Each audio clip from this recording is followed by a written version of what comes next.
Bonjour à tous, salut dans nos. Rig Veda, hein.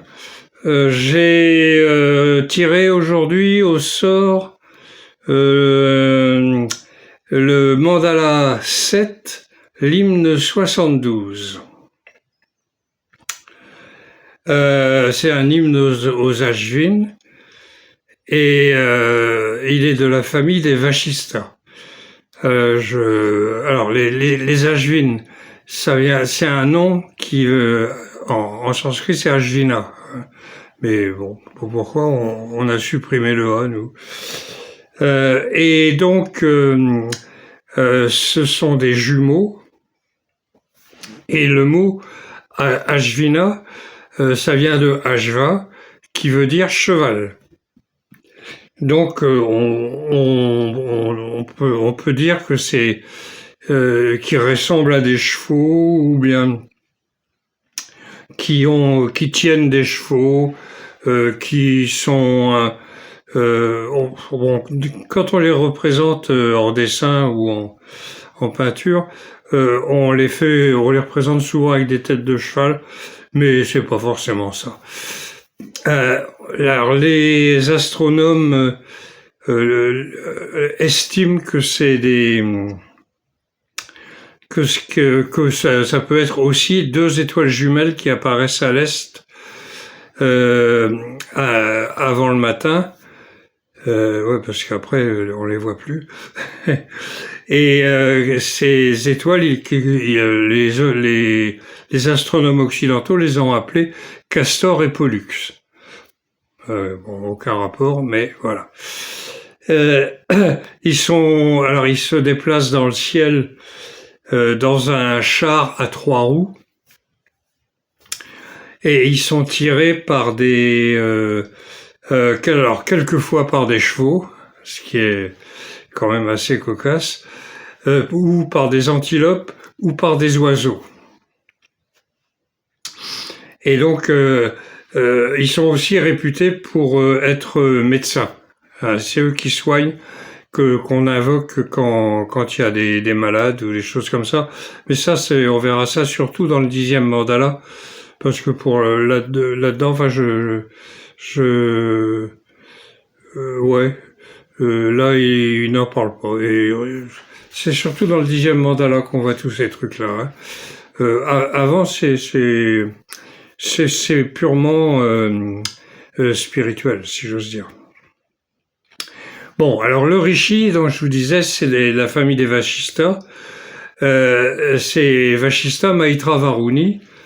C'est donc le rishi qui était en même temps le purohita du roi Sudas. Sudasa, le bon serviteur, et le purohita, ça veut dire celui qui est placé devant. Et donc, lui, il a eu un rôle important dans la guerre des 10 rois, parce que la dernière fois, on a vu, je crois que c'était Vishvamitra Vishvamitra, qui était son ennemi. En fait, c'était c'est ce qui a été expliqué après. Bon, est-ce que ça correspond au Rig Veda, je sais pas. On a dit que c'était que le premier, donc Vishvamitra, était le premier purohita du roi Sudasa, qui était le roi des Bharata, hein, une des familles des Purus, et donc le petit-fils de Divodasa, celui qui a combattu les Dasyu. Et bon, il y a eu une brouille ou quelque chose, enfin on sait pas exactement. Et donc le roi Sudasa l'a remplacé par Vashista. Et c'est avec Vashista d'ailleurs qu'ils ont fini par gagner, que le roi Sudasa a fini par gagner, et contre les 5 peuples, les 5 autres peuples védiques, unis contre lui, et en plus unis à 5 autres peuples qui n'étaient pas védiques. Il y a eu donc 2 combats, un sur la Yamuna, un sur la Parouchni, et il y a eu des morts. Et alors d'après les conclusions qu'on peut en tirer si on analyse un peu la situation, puis la chronologie des, euh, des mandalas, hein, pourquoi c'est classé comme ça.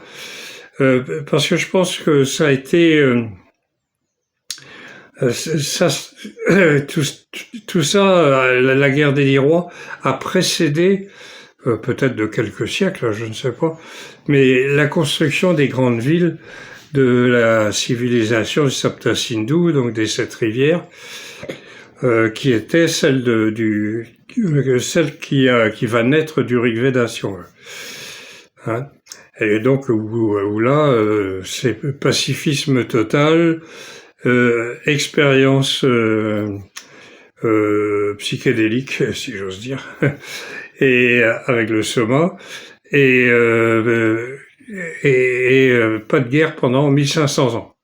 Hein, 1500 ans, je le rappelle à chaque fois, parce que on dit, oh oui, parce que dans le temps, c'était pas pareil. Et je vais voir si je peux pousser ce bouquin-là. Voilà. Ouais, c'est un bouquin qui calme ma tablette. 1500 ans, c'est ce qui nous sépare de Clovis. Hein, donc entre Clovis les Bretons étaient arrivés déjà depuis peut-être un siècle en Armorique, hein, parce que on avait été délogés de chez nous par ces abominables Anglais, alliés aux Francs en plus.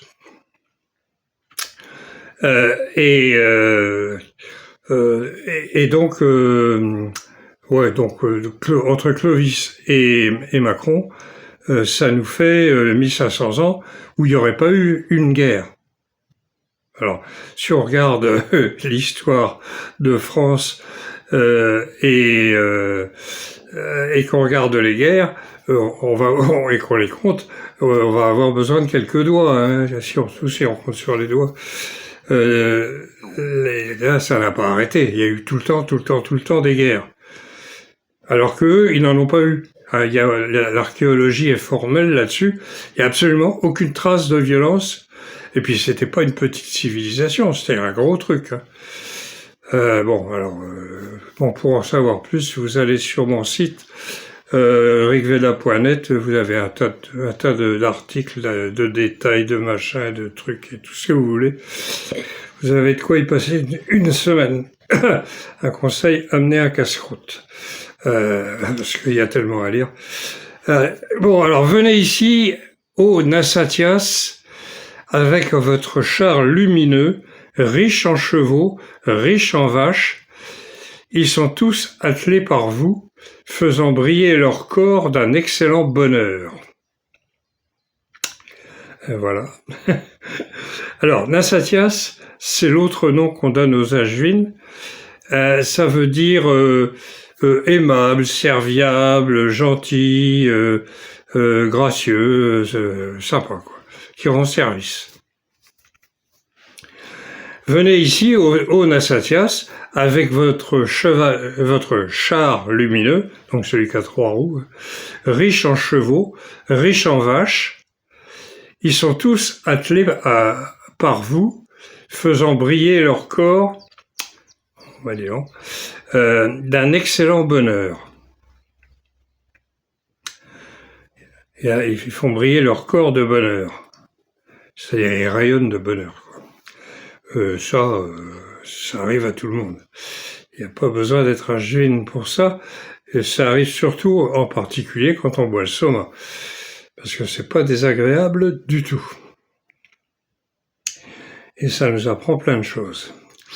Bon, venez ici au Nassatias avec votre char lumineux, riche en chevaux, riche en vaches, donc riche en force et en puissance, riche en lumière, hein, riche en vaches, riche en lumière. Ils sont tous attelés par vous, faisant briller leur corps d'un excellent bonheur.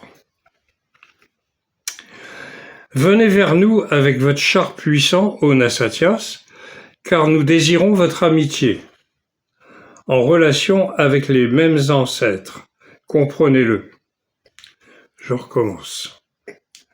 Venez vers nous avec votre char puissant, ô Nasatyas, car nous désirons votre amitié, en relation avec les mêmes ancêtres. Comprenez-le. Bon, il n'y a pas grand-chose à expliquer. Les éloges aux Ashvin et à l'aurore éveillent comme des frères et sœurs les déesses de l'aube. Le sage attentif dit qu'il a fait briller le ciel et la terre aux Nasatyas. Les éloges aux Ashvin et à l'aurore, ou de l'aurore, éveillent comme des frères et des sœurs les déesses de l'aube.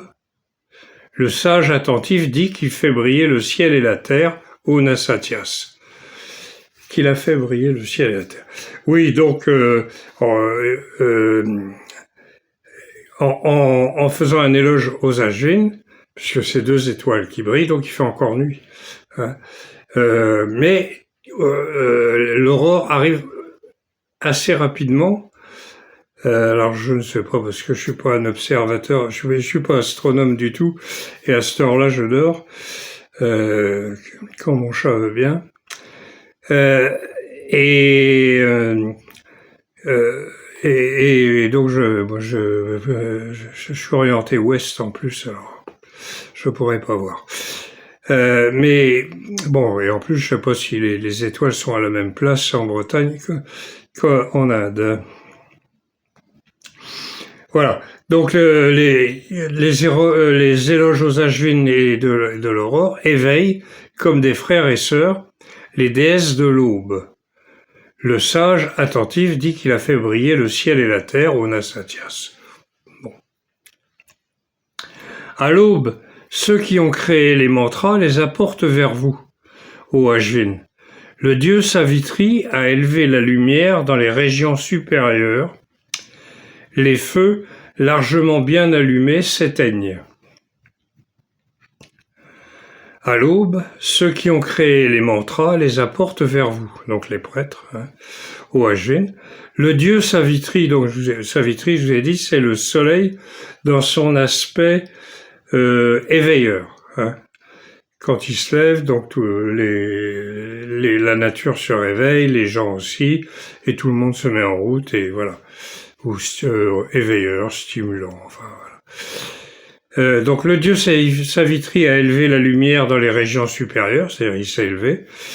Les feux largement bien allumés s'éteignent, bah oui, c'est plus nécessaire, puisqu'il fait jour. Venez par derrière, venez par devant, ô Ashvin. Venez de dessous, venez de dessus. Venez de tous les côtés pour les 5 peuples avec la richesse. Vous, protégez-nous toujours avec vos aides. Venez par derrière, venez par devant, ô Ashvin. Venez de dessous, venez de dessus. Venez de tous les côtés pour les 5 peuples avec la richesse. Vous, protégez-nous toujours avec vos aides. Les 5 peuples en question sont les 5 peuples védiques. Sont donc les Turvasha, les Purus, les Yadus, les Anus, les... Oh, il y en a encore un, à chaque fois... les Druyus, voilà. Donc ça, c'était alors c'était plus des confédérations de familles qu'on retrouve comme ça tout au long du Rig Veda. Surtout dans la période ancienne, parce qu'une fois arrivé dans le 10e mandala, là il y a tellement de monde qui s'est aggloméré qu'on s'y retrouve un peu moins bien. Voilà, j'ai encore un truc tout court de 5. Bon. Voilà. Alors, ce que je voulais faire aussi, parce que je monte des bouquins comme ça quand j'y pense, quand j'y pense, je vous sors des bouquins qui m'ont fortement aidé à comprendre tout ça. Alors le premier, ça c'est absolument à lire sans sans modération, sans rien du tout. C'est l'Inde et l'invasion de nulle part. Le dernier repère du mythe arien, c'est de Michel Danino. Donc je vous ai déjà dit, Michel Danino, c'est un Français qui vit en Inde, qui a la nationalité indienne d'ailleurs maintenant, et qui là-dedans, il démolit complètement cette histoire d'invasion aryenne, et il a fait d'autres livres en anglais sur au moins un important que j'ai quelque part, mais je l'ai en PDF et imprimé, mais quelque part. Parce que là, c'est un peu... j'ai des petites bibliothèques, mais j'en ai un peu partout, mais c'est le bordel. Enfin bon. Et donc, pour localiser la Sarasvati. Alors, il a fait appel aux scientifiques indiens, c'est pas ça qui manque, hein, parce que c'est quand même un peuple de gens très intelligents. Hein. Ça me fait penser à ce qui se passe au Moyen-Orient en ce moment, avec d'un côté les gros cons et abrutis et qui ne croient qu'à la force, et puis des gens intelligents qui finissent par gagner. Bon, passons. Le mois d'avril va être meurtrier, comme disait le film. Il y avait un film comme ça. Les mois d'avril sont meurtriers. Voilà. Alors ça, à ne pas rater non plus, c'est de Sri Aurobindo et le secret du Veda. Ça m'a avoué. Là, c'est pareil. C'est un peu à la suite de ça. J'ai lu parce que j'ai voulu comprendre un peu pourquoi il y avait des interprétations, des traductions même, hein, qui étaient complètement différentes, des trucs assez abracadabrantesques, comme disait je ne sais plus qui. Et je me suis dit, bon, je vais le traduire moi-même, mais avant, je vais quand même me renseigner pour ne pas faire n'importe quoi. Et donc, je suis tombé là-dessus. Et Sri Aurobindo, il a un gros avantage par rapport à bien d'autres. C'est que, pour nous, c'est qu'il a été, à l'âge de 7 ans, et il a vécu en Angleterre, donc ses parents, je pense, soit l'ont envoyé dans un collège ou un machin comme ça, ou en pension, ou bien ils sont carrément allés habiter là-bas. Et à partir de l'âge de 7 ans, il a eu une éducation anglaise. Hein. Donc il pensait à la manière d'un occidental, et en même temps il pensait à la manière d'un indien. Comme quoi on peut faire du en même temps quand c'est intelligent. Et lui, il a dit, la première des choses à faire pour comprendre le Rig Veda, c'est de comprendre la signification du nom des dieux. Hein, c'est pour que des dieux, ça correspond à quelque chose. Et puis effectivement, si on commence à regarder le nom des dieux, évidemment, on dit, ah bah oui, il y a quelque chose. Et ça commence comme ça. Donc alors il a fait tout plein d'autres livres. Hein, je vous les citerai pas tous. Mais j'ai commencé moi dans mes lectures indiennes il y a au moins 50 ans par la Kena Upanishad traduite et expliquée par Sri Aurobindo. C'était bien parti. Bon, alors, sinon, j'ai pris des bouquins, ce que j'ai trouvé, et je me suis dit, tiens, si j'allais peut-être montrer les miens. Donc ça, c'est 7 ans sur la route. Alors ça, c'est une partie de ma vie. Oui, avec deux sadoules. Mais bon, dans les 7 ans, j'ai passé qu'un an en Inde, hein, quand même. J'étais surtout en Afrique. J'ai bien connu l'Afrique et je ne regrette pas de l'avoir fait parce que j'ai découvert des gens formidables. Euh, en gros, à travers le monde, pratiquement partout, j'ai rencontré vraiment des gens très bien, tous sympas, serviables, aimables, de nature, sauf en Europe. Et ouais.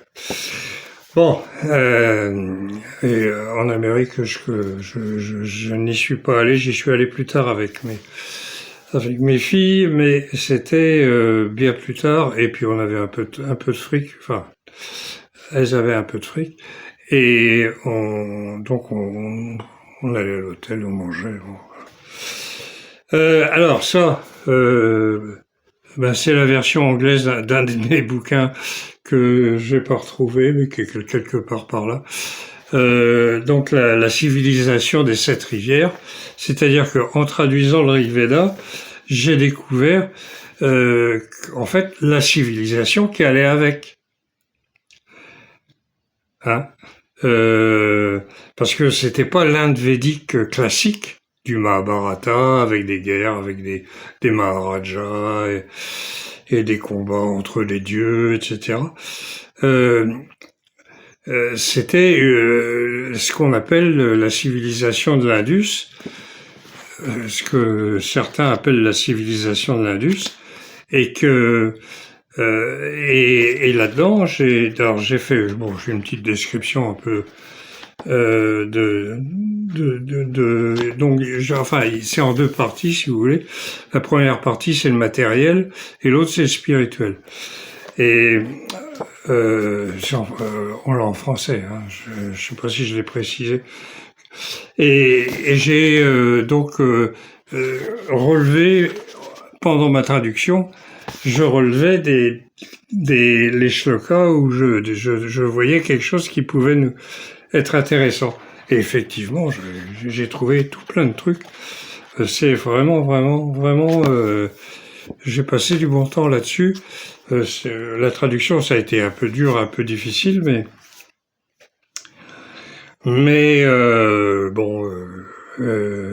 6 ans quand même. Mais je regrette pas du tout de l'avoir fait. Aussi, ça c'est les 7 ans sur la route, mais en anglais. Hein. C'est la même chose. Hein. Donc là c'est le Taj Mahal. Il y a il y a plein de détails intéressants pour les amateurs.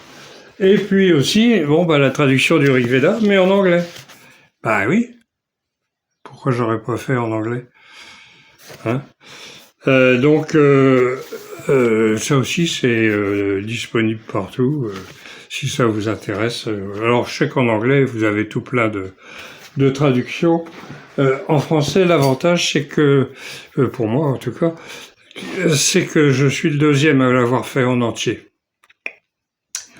Le premier, c'était Alexandre Langlois, en 1850 ou 35, je sais plus. Enfin, au début au début d'époque coloniale où tout le monde y allait, on va leur apporter notre magnifique intelligence et notre civilisation, on va apporter ça aux sauvages. Et puis, en fait, on les a pillés, on a fait des massacres épouvantables, on s'est comporté comme des salauds. Et maintenant, ça nous retombe sur la gueule, c'est bien fait. C'est normal. Voilà. Donc, je vous laisse, je vous abandonne lâchement. Et on se retrouve d'ici un jour ou deux. plutôt 2 que jours d'ailleurs, parce que je suis sur un autre bouquin là, et ça, bon, voilà, plutôt 2 jours, d'ici 2 jours, mais enfin bon, ça change rien pour vous. Donc, allez, Kenavo dans l'eau, et donc en c'est du breton, ça veut dire au revoir à tous, donc au revoir à tous. Allez.